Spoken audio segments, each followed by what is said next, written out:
আজকের ব্লগটা একটু অন্যরকম নাকি অনেকটাই জানি না। বাড়ি যাচ্ছি, কিন্তু বিশ্বাস করো আজ এ যাওয়া খুশির নয়। হঠাৎ করেই বাড়ি থেকে ফোন এসেছিল, জানতে পারলাম সৌরভের মায়ের শরীরটা একটু খারাপ। আর দূরে থাকলে চিন্তা বেড়ে যায়, কাছে থাকলে যখন চোখের সামনে মানুষগুলোকে দেখতে পাই তখন চিন্তাটা একটু কম হয়। প্যাকিং শুরু করে দিয়েছি রাতারাতি, কারণ আজকে আমাদের ওয়ার্ক ফ্রম হোম ডে ছিল। তাই অফিসের কাজকর্ম সেরে ঘরের কাজকর্ম গুছিয়ে এই যে গাছগুলোর ব্যবস্থা করে তবে আমাকে যেতে হবে। বড় হওয়ার সাথে সাথে দায়িত্ব যেরকম বেড়ে যায়, সেরকম দায়িত্ব নেবার ক্ষমতাটাও হয়তো বেড়ে যায়। যাই হোক, প্যাকিং শুরু করে দিয়েছি, সেটা তো তোমরা দেখলেই। এখানে বাইরে এই র্যাকটাতে আমাদের জুতো থাকে, কিন্তু যেহেতু এটা লকড নয়, তাই এই শু ব্যাগে যে জুতোগুলো নিয়ে যাব সেগুলো ভরে বাকি জুতোগুলো ঘরের মধ্যে ঢুকিয়ে রেখে যেতে হবে। ব্যালকনিটা খালি, বড্ড ফাঁকা লাগছে। আর গাছগুলোকে করিডোরে বার করে দিয়েছি। এই দেখো, জুতোগুলোকে ভেতরে ঢুকিয়ে নিয়েছি। আর এই আমার সাধের গাছ। ব্যালকনি ফাঁকা করে আজকে তারা করিডোরের শোভা বাড়িয়েছে। কিছুদিন তাদের এখানেই থাকতে হবে। জল দিতে সুবিধা হওয়ার জন্য তাদের এখানে বার করে দিয়েছি। আমার যে হাউস হেল্প, সে অন্য ফ্ল্যাটে কাজে আসে, তাকে বলে রেখেছিলাম। সে আগেও এটা করেছে, যখন পুজোর সময় আমি বাড়ি আসি তখনও তাকেই বলে যাই যে গাছে একটু করে জল দিতে। কিন্তু জানো, গাছেরা না খুব সেন্সিটিভ হয়, এটা আমি দেখেছি। সে জল দেয় নিয়মিত, কিন্তু তবুও কয়েকটা গাছ ঠিক শুকিয়ে যায়। আবার তারা আমার হাতের জল পেয়ে পেয়ে বেড়ে ওঠে। কিন্তু তার মধ্যেও একজন দুজন থাকে বড় অভিমানী, তারা আর বেড়ে ওঠে না। এবার দুগ্গা দুগ্গা করে বেরোনোর পালা। ঘরের লাইট টাইট সব নিভিয়ে দিলেও এই ঠাকুরের লাইটটা কিন্তু আমি জ্বালিয়ে রাখি, না হলে আমার গোপাল ভয় পায়। যেহেতু ফ্লাইট ছিল ভোর 6টায়, তাই বাড়ি থেকে 3টে সাড়ে 3টে নাগাদ বেরোনোর কথা ছিল। একটু লেট, মোটামুটি 3:45 বাজে। ক্যাব ড্রাইভার বাড়ির সামনাসামনি এসে ক্যান্সেল করে দিল, তাই অগত্যার নিচে দাঁড়িয়েই আমরা আরেকটা ক্যাবের জন্য অপেক্ষা করছিলাম।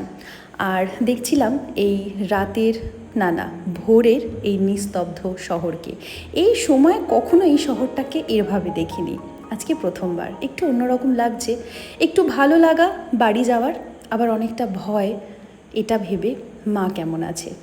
তোমরা যখন ব্লগটা দেখছো ততক্ষণ আমি কলকাতায় এসে 1 সপ্তাহ হয়ে গেছে। মাঝখানে কোনো ব্লগ আপলোড করতে পারিনি, এডিট করে হয়ে ওঠেনি। আর এখানে দেখো সৌরভ ক্লান্ত হয়ে একটু পাওয়ার ন্যাপ নিয়ে নিচ্ছে। যাই হোক, তোমাদের আপডেটটা দিই, মা এখন ভালো আছে। অফিস থেকে বলে এসেছিলাম 2 সপ্তাহ ওয়ার্ক ফ্রম হোম, আশা করি তার মধ্যেই মা পুরোপুরি সুস্থ হয়ে যাবে, যাতে মাকে একদম ফিট দেখে তবেই আমরা ফিরতে পারি। যারা শহর থেকে দূরে থাকো আমার মতো, তারা রিলেট করতে পারবে আমার এই কথাগুলোর সাথে। বাড়ি ফেরার এক্সাইটমেন্ট অন্যরকম, কিন্তু সেই বাড়ি ফেরার কারণটা যদি ভালো কারণ না হয়ে কারোর অসুস্থতা হয়, তখন সেই এক্সাইটমেন্টে ধুলো চাপা পড়ে যায়। আমারও ঠিক সেরকমই হচ্ছিল, কিন্তু তবুও ব্লগটা আমি বানিয়েছি নিজের স্মৃতির জন্য। যখন এই ব্লগিং আমি শুরু করি তখন আমি জানতাম না মনিটাইজ হলে ঠিক কত টাকা পাওয়া যায়, বা কিভাবে মনিটাইজেশন অন করতে হয়, কিভাবে ব্লগ করতে হয়। শুধু এটুকু জানতাম যে ইউটিউব এমন একটা ফেসিলিটি দিয়েছে যেখানে আমি আমার ছোটোখাটো মুহূর্তগুলোকে ক্যাপচার করে রাখতে পারবো, আর সেই মুহূর্তগুলোকে চেরিশ করব ভবিষ্যতে। ঠিক সেই জন্যই আজকের এই মুহূর্তটা ক্যাপচার করে রাখলাম। আর অসাধারণ লাগছিল বাইরের এই আকাশটা।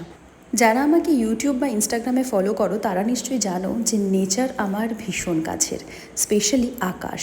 আকাশের ছবি তুলতে আমার ভীষণ ভালো লাগে। কি জানি কেন, আকাশের দিকে তাকালে না আমার মনে হয় মেঘেরা বিভিন্ন রকম আকার আকৃতি বানাচ্ছে।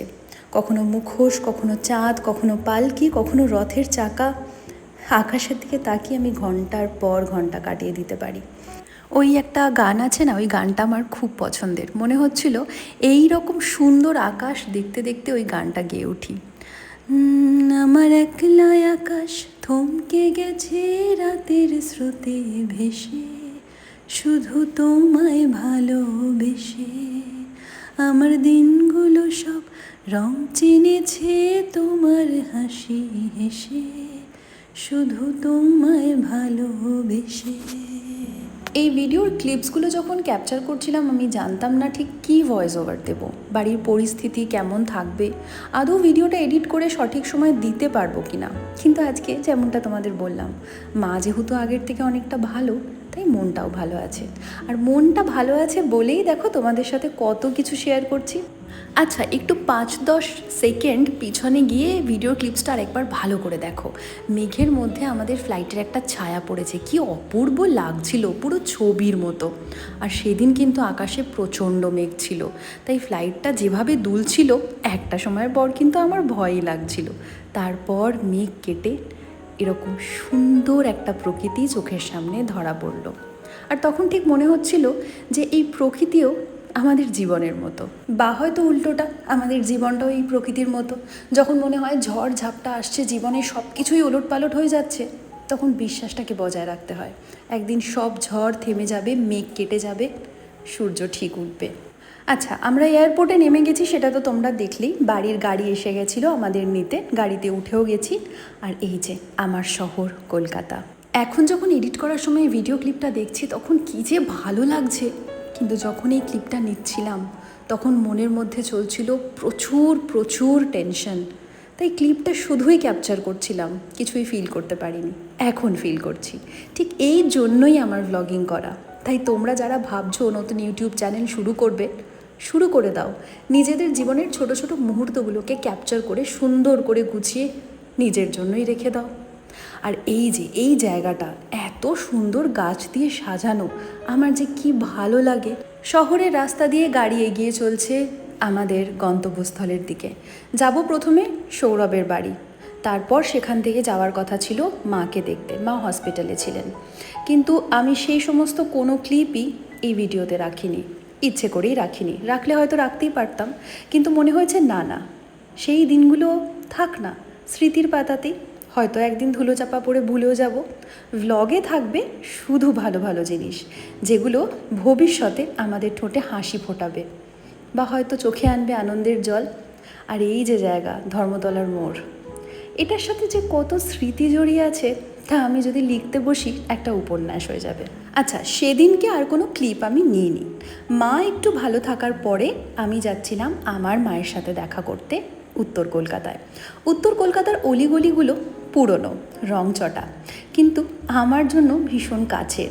আমার পুরনো বাড়ি নিয়ে একটা ছোট্ট শর্ট ভিডিও শেয়ার করেছি, যদি এখনও না দেখে থাকো তাহলে প্লিজ দেখো। আমি বলছি তোমাদের ভীষণ ভালো লাগবে। একটা ছোট্ট ক্লিপ তোমাদের জন্য এখানে শেয়ার করে দিলাম। এই হচ্ছে আমার উত্তর কলকাতার সেই পুরনো বাড়ি, রংচটা, কিন্তু এর মতো রঙিন আমার জীবনে আর কিছু নেই। আসলে নিজের জন্মস্থানের প্রতি মায়া সবারই হয়তো একটু বেশি, শুধু আমার কেন। নিজের জন্মস্থান, নিজের বেড়ে ওঠার জায়গা, নিজের শহর এবং নিজের বাড়ি, এইগুলোর টান অন্য কোনো জিনিসের সাথে কম্পেয়ার করা যায় না। মায়ের কাছে একদিন থেকে চলে এসেছিলাম বেহালাতে, আমার শ্বশুর বাড়িতে, এবং আজকের ব্লগটাও এখানেই শেষ করব। শেষ করার আগে তোমাদের দেখিয়ে দিই, এটা হচ্ছে আমার শ্বশুরবাড়ির বেডরুম। আর আজকের ব্লগটা এখানেই তাহলে শেষ করছি। আশা করি তোমাদের আজকের ব্লগটা ভালো লেগেছে। ভয়েস ওভার দিয়ে পুরো ব্লগটা বানালাম। যদি আজকের ব্লগটা তোমাদের ভালো লেগে থাকে তাহলে কী করতে হবে তোমরা জানো, একটা লাইক করে দিও, শেয়ার করে দিও, সাবস্ক্রাইব করে দিও আমার চ্যানেলটা যদি এখন না করে থাকো। বাকি ভালো থেকো, সুস্থ থেকো, আর যেমনটা সবসময় বলি, নিজের মনকে ভালো রেখো। Take care, stay blessed, keep watching, keep loving yourself, stay tune for the next blog, and please please please subscribe.